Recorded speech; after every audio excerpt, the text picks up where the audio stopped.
नमस्कार, मैं हूं आपके साथ हर्षिता और आप देख रहे हैं पुलिस वाला वेब न्यूज। उमरिया जिले में अवैध रेत उत्खनन के खिलाफ 23 जनवरी से हलफल और भदार नदी के संगम स्थल पर नदी बचाओ आंदोलन के तहत अनिश्चितकालीन धरना जारी है।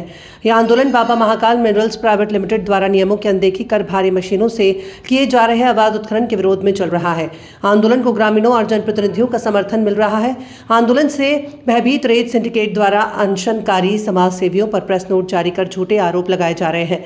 इस पर युवा समाज सेवी और पत्रकार अनशनकर्ता रवि सेन ने आरोपों को सिरे से खारिज करते हुए कहा कि उनके खिलाफ अवैध रेत उत्खनन का कोई भी प्रकरण दर्ज नहीं है, जिसकी पुष्टि खनिज विभाग से की जा सकती है। उन्होंने स्पष्ट किया कि धरना स्थल पर पहुंचे स्कूली छात्र अपनी समस्या और मांगों को लेकर स्वेच्छा से आए थे। अनशनकारियों ने अवैध उत्खनन की जांच, राजस्व वसूली, पुल निर्माण और सस्ती रेत उपलब्ध कराने तक आंदोलन शांतिपूर्ण रूप से जारी रखने की बात कही है।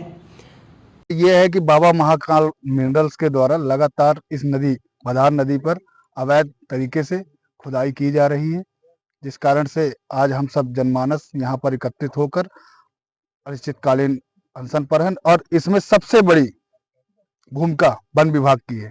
वन विभाग के द्वारा एनओसी यहाँ तोड़ मरोड़ कर कई खदानों की दी गई है, जिस कारण से इनके हौसले बुलंद हैं और इसी के कारण जो अवैध उत्खनन हो रहा है, बाघों को यहाँ से विचरण करने में काफी दिक्कत जाती है। आप देख सकते हैं 20 दिन में 5 बाघों की मृत्यु हो चुकी है। निश्चित ही यह एक बहुत बड़ा मुद्दा है। अवैध उत्खनन के खिलाफ लगातार आवाज उठाई जा रही है।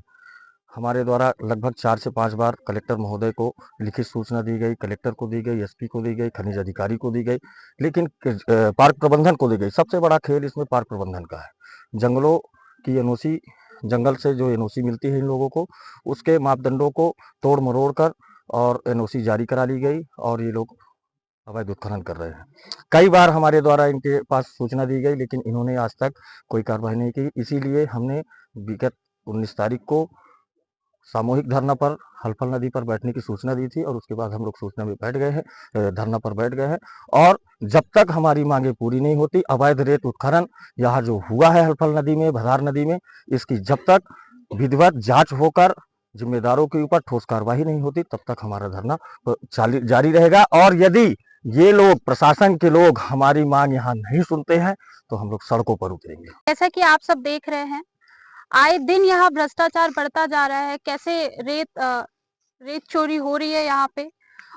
घूसखोर मोदी की ये सारी सेना है। हम यही बोलेंगे कि ये घूसखोर मोदी की सारी सेना है। चाहे कलेक्टर हो, चाहे विधायक हो, चाहे यहाँ के सीएम हो, चाहे प्रशासन हो, कोई भी हो, सब मिले हुए हैं, सारे के सारे मिले हुए हैं। और यहाँ पे कई दिनों से कांग्रेस के सभी जितने भी पदाधिकारीगण हैं, जो भी हमारे यहाँ के प्रत्याशी है, वो सब एक साथ जुट होकर कई दिनों से मांग कर रहे हैं, कई दिनों से कंप्लेन कर रहे हैं कि हमारी नदी को बचाइए, हमारी नदी को बचाइए। हमारे यहाँ पे काफी दिनों से रेत माफिया वहां पे डेरा डाले हुए हैं। आए दिन इतना भ्रष्टाचार हो रहा है। उसी को लेके जब हमारी सुनवाई नहीं हुई तो हमारे कांग्रेस जन के सारे वरिष्ठ नेतागण और हमारा युवक कांग्रेस परिवार आज उसमें खड़ा हुआ है कि हम लोग अनिश्चितकालीन धरने पे बैठे।